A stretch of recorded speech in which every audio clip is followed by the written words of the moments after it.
We're the United States of America. Unity and oneness is what we're made of. One nation under God, it's plain to see. We're showing the whole world what a country should be. United we stand in America, hand in hand in America.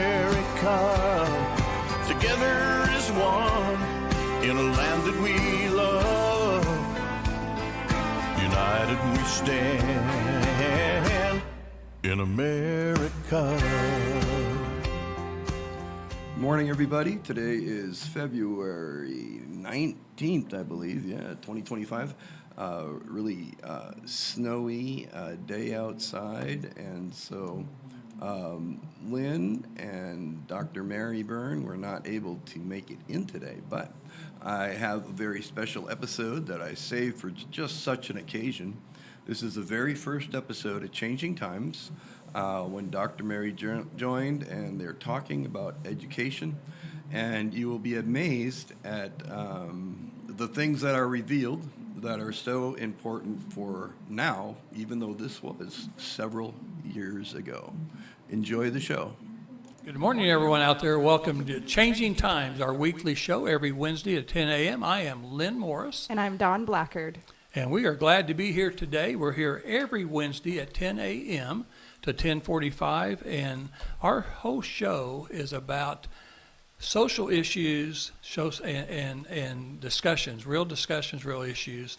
And so today we've got a great guest, Dr. Mary Byrne, and a friend of ours, and I've known for a long time, a tremendous person that fights for all kinds of good things for our state and federal government, and is very active up in Jefferson City, PhD in education.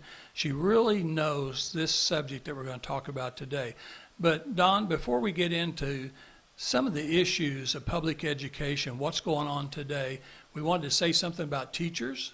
Yeah, we want to say thank you so much to all the teachers out there. This is Teacher Appreciation Week, and we have fantastic teachers who have big hearts. They're in this for the right reason. They're investing every single day, emotionally and physically, into our children's lives, and we just can't thank them enough and appreciate them so much for all that they do in our wonderful schools. Well, I would echo that too, because I can still remember, guys, at my age, and I'm getting up there now, that my first grade teacher was Miss Stone. My third grade teacher was Miss Keller. My sixth grade teacher was Miss Stevens. And then I can just kind of go on and name some of the teachers in junior high school and high school. Mr. Thomas was in chemistry and biology at Parkview, graduated in 1967.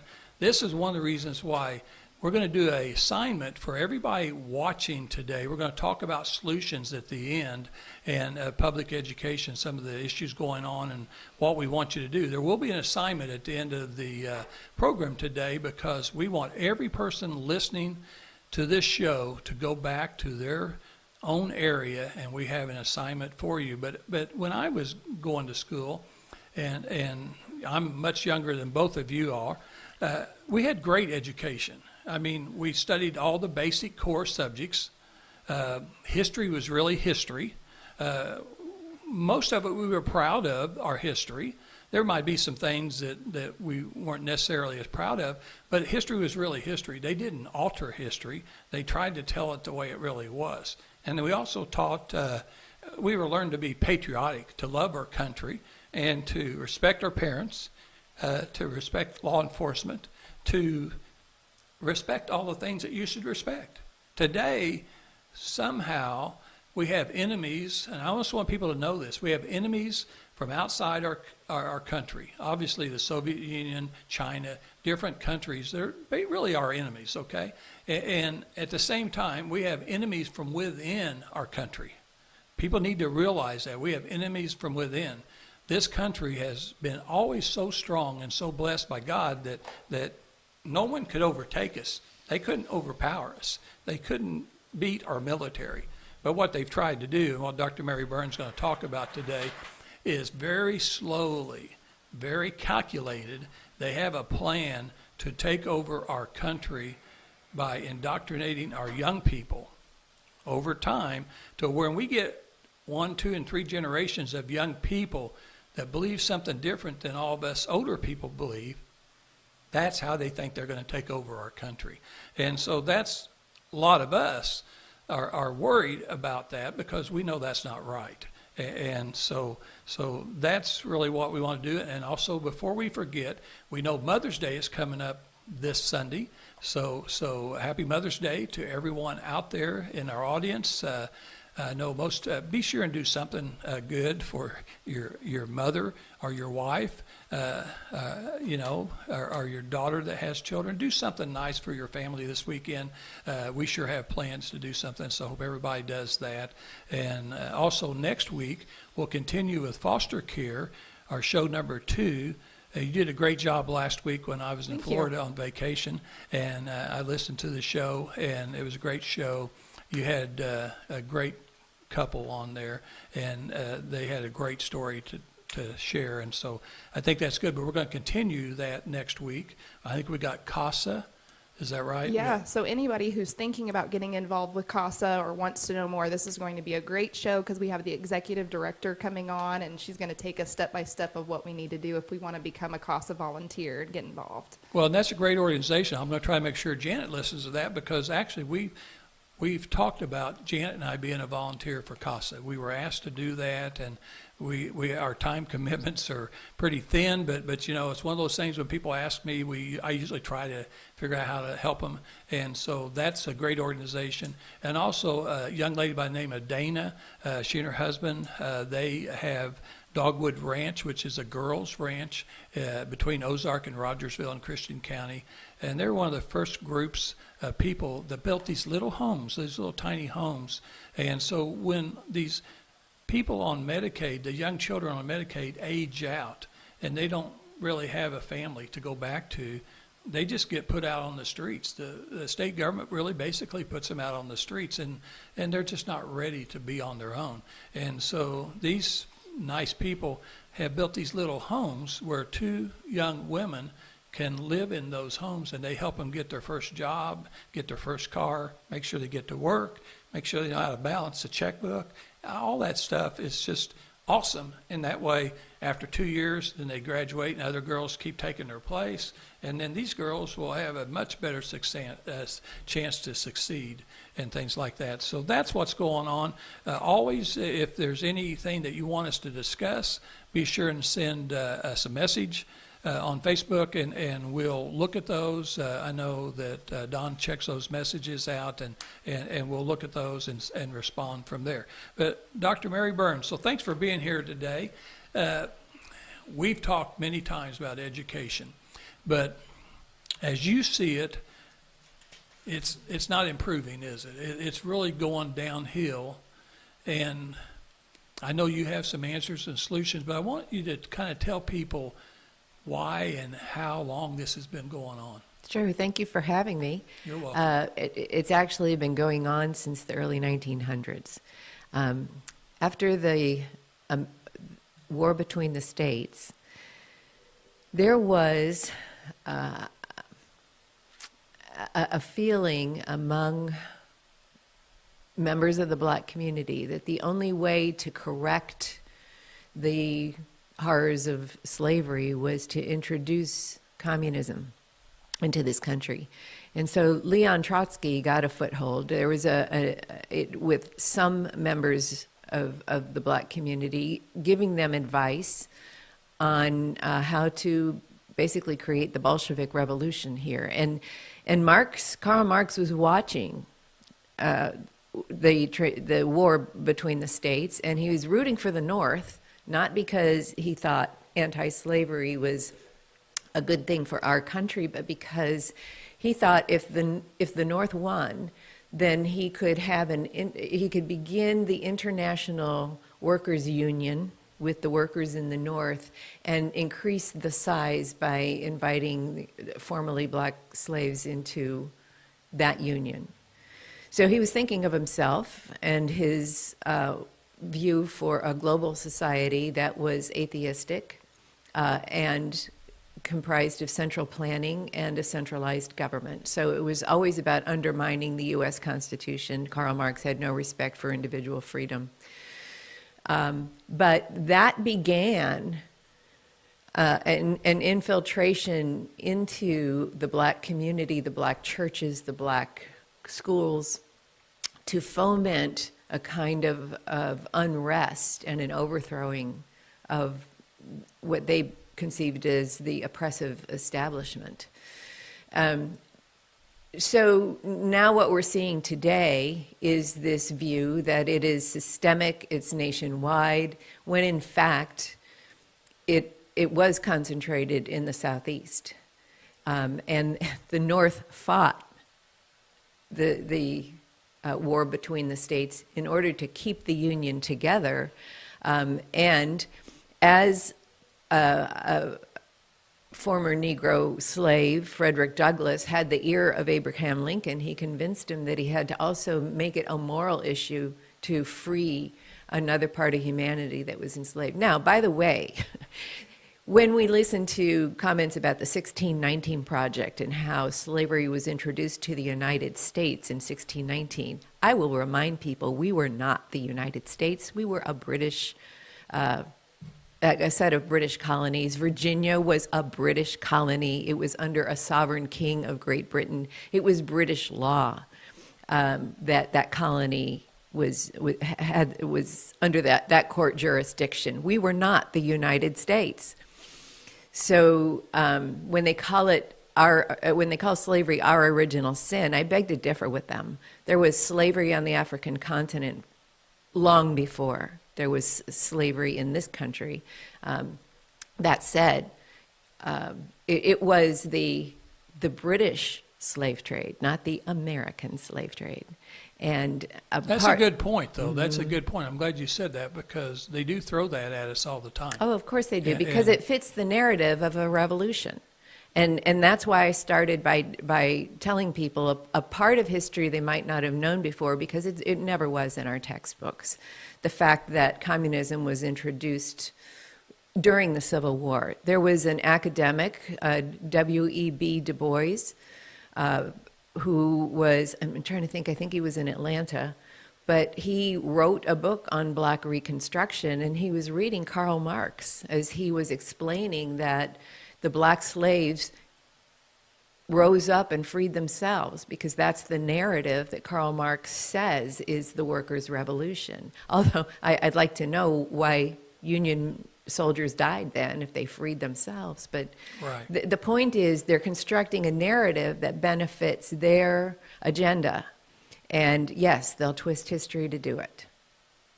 Well, so over time, this curriculum has changed too, right? And the ways they teach things, I mean... Yes, and as it is now, it was then in the early 1900s, you had elites like Andrew Carnegie and John D. Rockefeller who were funding activities and organizations to create documents that would support their narrative for a socialist America. They call it a democratic socialist country. Carnegie's dream, and you can find this in one of his books called Democracy Triumphant, his dream as the richest man in the world was to merge the U.S. back with Great Britain and to give it to the king as a present. He had a castle, basically, in his home country. He was Scottish in origin. And the flag flying at the top of the castle was the Union Jack on one side and the American flag on the other, because that's what he believed was his mission. So, and England never stopped being socialist. It never stopped a planned economy that would benefit the royal class. And he fancied himself, because he was made rich over here, he fancied himself a member of the royal class without having royal blood. He actually constructed his own coat of arms, which is supposed to be conferred on a family from the royal court. But he made his own because he had these views of himself. and he was leading America back in that direction. So Carnegie funded a book published by the American Historical Association at that time. I'm looking through for the title right now, but it was a book on the revision of social studies. Note that social studies is a broader topic than history, geography, civics, and government, which, by the way, is the way our statutes are written on our books in Missouri. Our Constitution authorizes the legislature in Jeff City to provide for a public education specifically for the preservation of the rights and liberties of the people.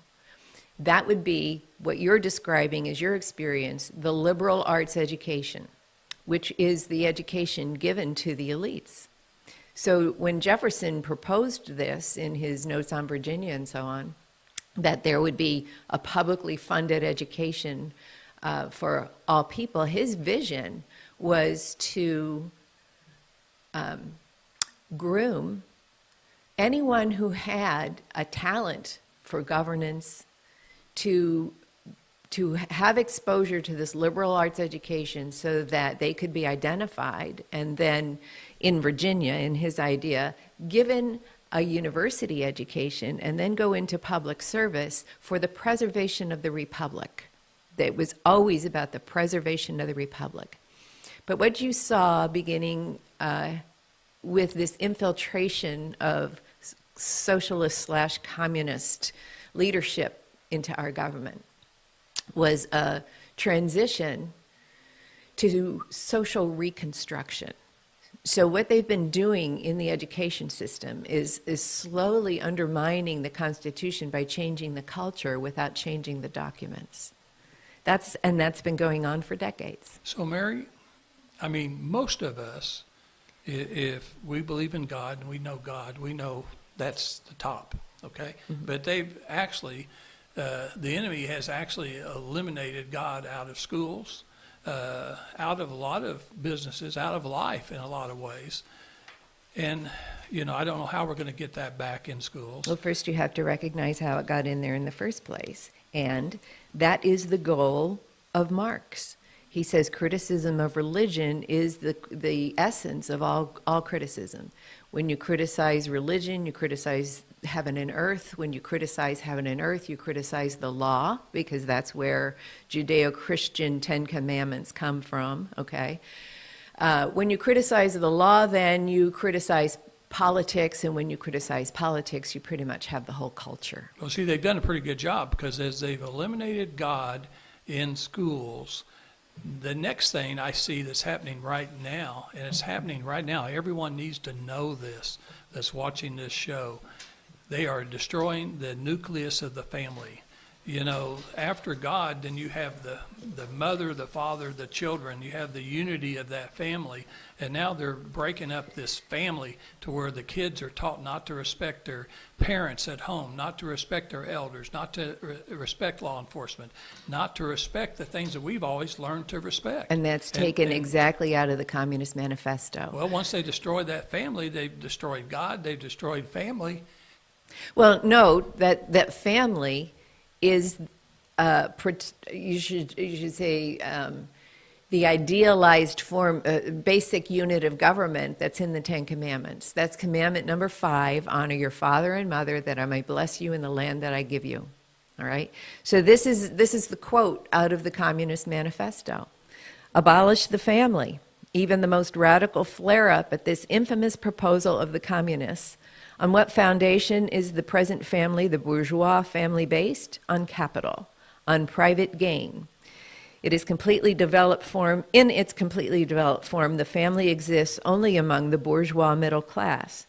But this state of things finds its complement in the practical absence of family among proletarians, working class, and in public prostitution.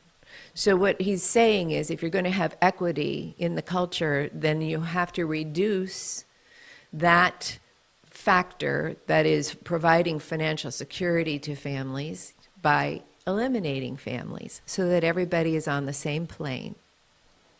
Well, The and- same low level of rubble is what he wants to reduce Western civilization to a low level of rubble.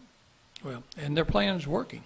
Yeah, well, you can see its effects. I mean, it's you can just see it. It's a gradual thing, but we've talked before. A lot of us have always talked about, and I did that with my kids. I remember my mom did it with me because I was always interested in science, and we did it at school when you took a frog and you put it in just cold water on the stove, and you just turn that thing up and just turn it just slowly. I mean, you could spend an hour or two just slowly turn it up. That frog's never going to jump out until it's too late. When the welfare It- it- state was introduced in the Johnson administration in 1965, Johnson's Secretary of Health, Education, and Welfare was a man named John Gardner. At the time, John Gardner was also president of the Carnegie Foundation of New York. And he's the one who drove the, yes, he drove the civil rights amendments, but he also drove the agenda for welfare. And when welfare became instituted as a function of the government, births to unwed mothers skyrocketed. And again, particularly in the black community, because they're targeted. They're targeted to become the tool for the revolution. And I think unknowingly by many, but the white leaders behind this knew all along. And I can tell you that because the blacks themselves have said this. Malcolm X said it. Thomas Sowell said it. A man named Johnson Manning said, it's the white liberals who are fomenting unrest in the black community. And the white liberals are not liberals in our sense of freedom, but actually progressives in the sense of trying to incite revolution. Well, very interesting that we've got to that point, and you know, I don't think it's too late. I'm one of these guys that drives my wife crazy because I'm an optimist. She's not a pessimist. Nobody wants to be a pessimist. But you know, you have to also be a realist. You have to be realistic about being optimistic. And I think that's where I am today, is I think as I grew up, I was always optimistic that I could overcome anything I had. I could always do better. I could always work harder and do better. So I was always optimistic about our country and about my fate and everything, my faith. But now I'm more realistic, optimistic. Well, you asked about my fighting Common Core, when I realized how big Common Core was, I remember sitting in the evening reading my scripture and asking God, so how's this going to work? They have the force of government, they have the money of the elites, and they have the media. And I looked down on the page, it was Ephesians, I looked at Ephesians 5:11, and almost jumping off the page was, have nothing to do with the fruitless deeds of darkness, but expose them. And I thought, well, okay, I can do that. And he's opened doors, including, you know, through you to get me on radio and this show. And so, yes, it takes a certain amount of courage and trusting God that the very elements that try to silence the truth would try to silence me. But living in fear isn't living, and veterans can tell you that. You know, if you have something worth protecting, you better take action and protect it. Right. Because they're not going to preserve it for you. And our kids are worth it. Sure. We have to fight for them. It's our job, and this is part of the agenda, is to break the chain of passing tradition down from one generation to the next. And they break that chain through the schools. So if you want to restore that chain, you're going to have to take action at the school level. And so one of the things that you were very active in Springfield, Missouri, was working with trying to get new school board members elected. Yes. I want everyone out there, you're watching from different states and all over the area. So one of the things that you can play a role in that is very important is making sure that you get the right school board members that represents your values, that represents what you want your kids to be learning, whether it be your kids or grandkids or someone else's kids. You want to do that. So school board's very important. School board's important, but it's not the entire story. And that's why I focus on the capital in Jefferson City, is because there's money being distributed to universities, and the universities are hiring faculty to create this foment. They become consultants into the school districts and work with faculty to implement an agenda other than what you thought you elected your school board members to do. There are, the Chamber of Commerce is involved in imposing a corporate agenda, and at the national level, you can see what's happening with Google and Facebook and Amazon and, companies that punish states by moving baseball teams because the state legislators dare to resist the imposition of their agenda. Yeah, things are not going to be easy, but if you know what your goal is and you're anchored in what my daughter calls a moral compass, if you know where your moral compass is coming from, and for us it's the scriptures, then you're very confident you're headed in the right direction when you do confront opposition. And Mary, one of the things, and Don said this because we opened it up by praising the teachers. Yes. I again want to praise the teachers. Yes. Because most of the teachers are just like most of the law enforcement. They are really good people doing their job. Mm-hmm. Okay. Mm-hmm. I want to praise the teachers who resist teaching Common Core, who knew it was wrong to begin with, that tried to fight back and things, but I understand they have to have a job and they could lose a contract. Today, what we're seeing is we've got teachers being forced to teach little elementary school kids in the 3rd grade on up sexual identity, gender identity courses. These teachers knew it was wrong. Most of them resisted, but finally they found either other teachers that would come in and teach it, or they would lose their contract. Mm-hmm. And everyone has to have a job. So there, a lot of them are teaching it under protest. Well, yes, that's very true. And some of them are victims themselves of the imposition of this agenda that critical race theory actually changes the theory of law. That critical race theory assumes a certain race has guilt and that it's permanent, they are irredeemable, and therefore need to be re-educated simply to learn their place, and that they are guilty and need to change their behavior, but inside that they will never overcome their racist orientation. Well, so the teachers are put under a very stressful situation in some school districts for this personnel training, when in fact these teachers who believe that everyone's made in the image of God, that color is not a determining factor of your character or your morals, are put in a position of emotional and conflict, and it creates a hostile work environment, and that's against the law to create a hostile work environment.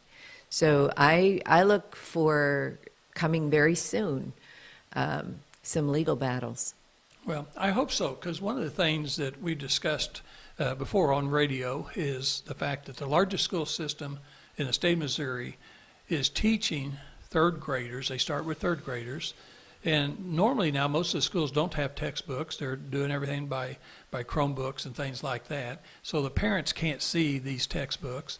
But they actually bought a couple of textbooks mm-hmm. for 3rd grade teachers to teach about gender identity, sexual identity, and actually had some friends of my kids who are in their 40s, low 40s, and one of their friends had a little 3rd grader, little girl, 3rd grader, that the teacher was reading one of the textbooks to the class, and they got around to where they asked, the teacher said, want to go around the room and talk about your friends. And so when it got to this little girl, she goes and she's looking at all her little classmates, and she's a third grader, and she says, well, I don't really like the boys that much. And some kids giggled. And she goes, I just have girlfriends, which is perfectly normal to say. That's a good thing at that age. And the teacher took that and said, well, class, whatever this little girl's name was, you may be homosexual. Mm-hmm. Now, this little girl was trying to figure all that out. Mm-hmm. And the class, some of the kids were snickering. There was all kinds of different types of expression because they weren't exactly sure. And so, but the little girl went home and was crying, trying to tell her mother what had happened. Again, it puts the child in a state of emotional stress, and the child wasn't allowed to just grow naturally, and that's where the focus of the curriculum has shifted from academic content to social emotional learning, and that was deliberate. It was a focus of shift during the Obama administration. And this introduction of social emotional learning came parallel with the Common Core state standards. As a matter of fact, DESE has, that's the Department of Elementary and Secondary Education, they have for preschoolers a set of standards that include social emotional development, and Head Start does as well. Particularly for Head Start, I found the standard that said that the children will identify with a gender. And gender, the word gender is different than sex, and that's one of the things you have to come to grips with, is that in changing our language, they're slowly changing our perception of ourselves and our culture. It used to be there's only two sexes, but you can have a number of genders because it's in your head. And that's been an agenda, again, of feminist Marxists, to free yourself from your biology, because that, to the Marxists, is real freedom, where if you read the scriptures, and especially the first two chapters, you see what God designated as the original plan in that book. So, people, Christians, and anyone, Jews who follow the Torah or the Old and New Testament together, is going to be considered the oppressor because you're not in agreement with a different content. Yes. Well, these are obviously changing times. That's Yep. why we titled this show Changing Times. But let's kind of switch gears, because we could talk for hours on this, okay? It'd be dark before we'd ever get this thing even started. But now let's talk about maybe some potential solutions, about things that we might be able to do, that we'd like for people to try to do, to maybe stem this tide and go back the other way a little bit. Right. My husband pointed out an article this morning that in West Palm Beach, the district just allocated almost $200,000 to teachers working on weekends to recruit families back to the public school district who left when, during this COVID period, the families figured out they didn't want that kind of public education for their kid. Mm-hmm. And they chose different settings, including private school or homeschooling. And I wonder how, if you're not going to change your product, you're going to get the customer back, but they think investing in teacher visits is going to be the incentive to bring these people back to the public schools.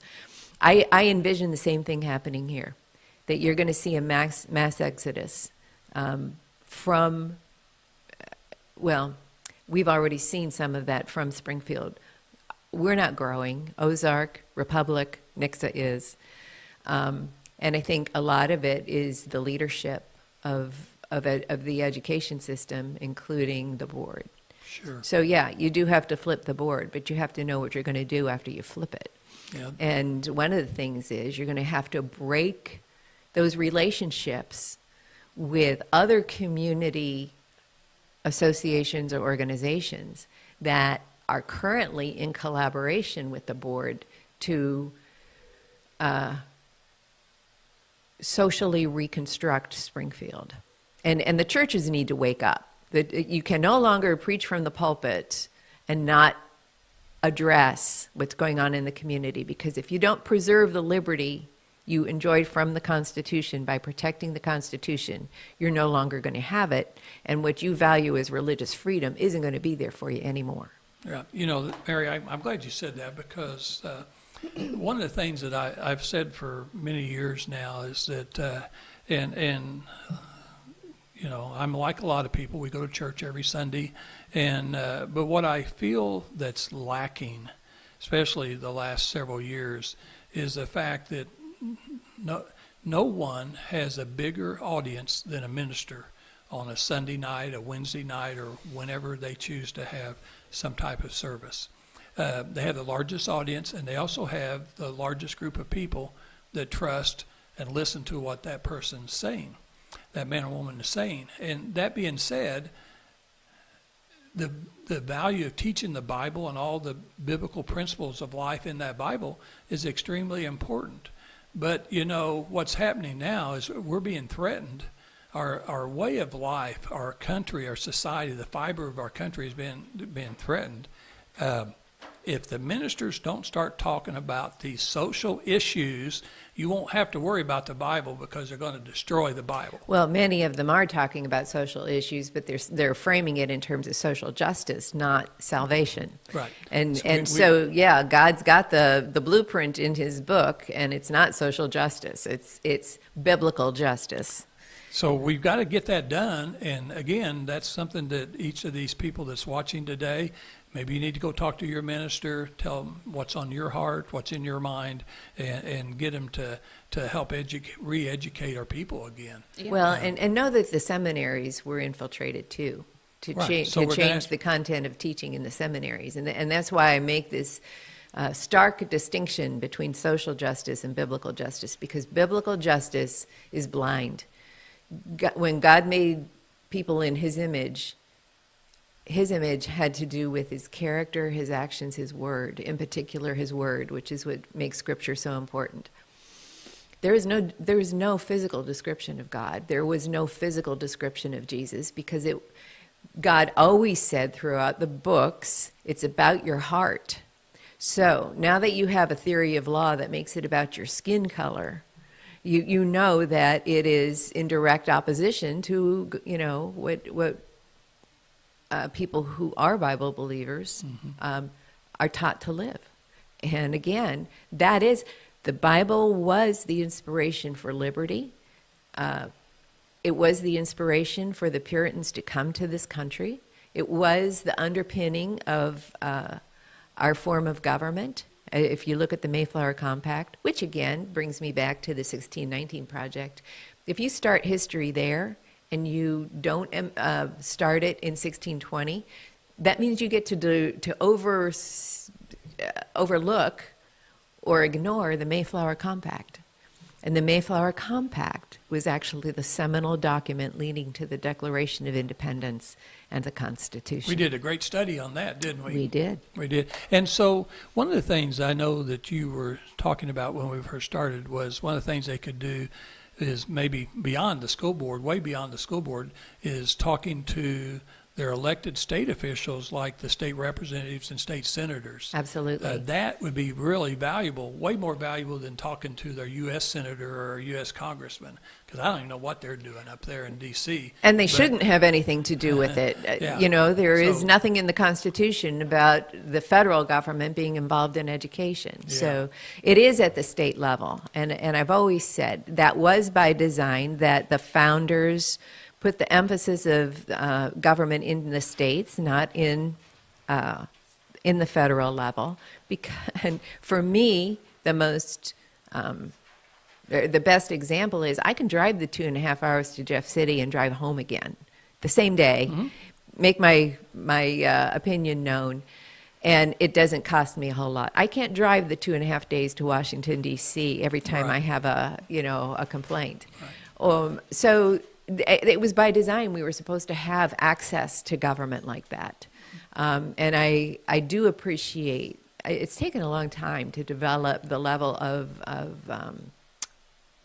relationship with legislators so that they trust citizens, because I would say the bureaucrats have more consistent access, and I'm speaking specifically about the Department of Elementary and Secondary Education, and the State Board of Education, which is appointed by the governor. They have more frequent access up there than the average citizen. But your legislators are frequently in their own districts, going to town halls or fundraisers, or when they campaign, they knock on your door. You know, there is opportunity if you seek it out and take the opportunity to communicate directly with your state representative or your senator, and they know their re-election depends on how well they're listening. But if you're silent, they have nobody to account to. Right. So the state reps, the state senators, superintendents, I want to make sure everybody should know who the superintendent is, who the principal is, and know those people and put a little pressure on them. I mean, and we had some people say, well, they don't even want parents in the schools anymore. Right. Let me tell you what. Every taxpayer, every family member is paying taxes. You own that school building, and you can go into that school and check that school out and find out what your kids are learning. The right? attitude should be, you don't want the parents there, then you don't get the kids there either. Well, Lynn, we're going to have to continue this discussion and have Mary on again. So be the change, and we'll see you next week. Thank you.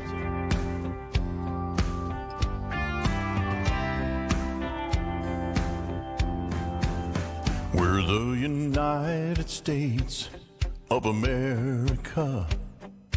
Unity and oneness is what we're made of. One nation under God,